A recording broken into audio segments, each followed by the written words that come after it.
Hello, this is Dr. Heidi Horsley from the Open to Hope Foundation, and I'm here today with Dr. Natalie Carlos, who works in a children's hospital in LA. Children's Hospital of Los Angeles. And Natalie works with grieving children, and I'm wondering, Natalie, if you can tell us, how did you get into this field? Well, I was initially inspired and just motivated by my own personal experience. My mom died when I was 9 years old after a 2-year battle with cancer. And so I think stemming from that, I realized how long and difficult the process of grieving is. And that's motivated me to follow the line of psychology and work with others who are also grieving or experiencing a traumatic event or loss. What have you found in working with kids? What helps grieving children? You know, there's a lot of things to know about kids. I think that it's important to note that kids, unlike adults, don't have the language to really share about their own emotions and what they're feeling. So you oftentimes see changes in behavior, both at home, at school, and the relationship with others, because oftentimes in children, it's one of the first initial moments of them experiencing such intensity and emotion, and so they're really at a loss of understanding and being able to talk about what they're feeling and going through.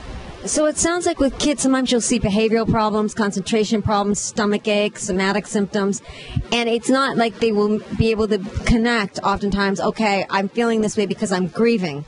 Is that true? Exactly. That's exactly right.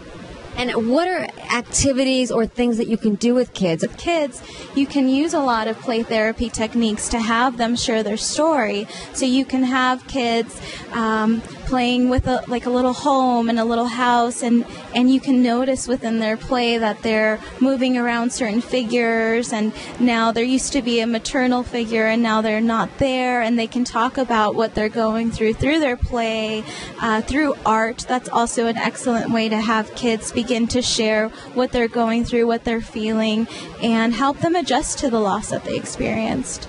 Okay, also, Natalie, is there anything that parents can do at home if they're worried about their kids? Is there anything that they can do to help them through the grief process? Yeah, I'd say just be open to your kids' experience and really normalize what they're going through.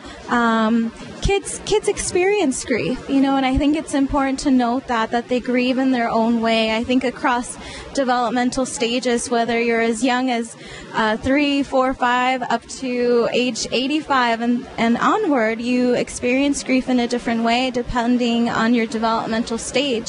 So it's important to note that kids do grieve and to acknowledge the pain, to just every now and then check in and how are you doing? What do you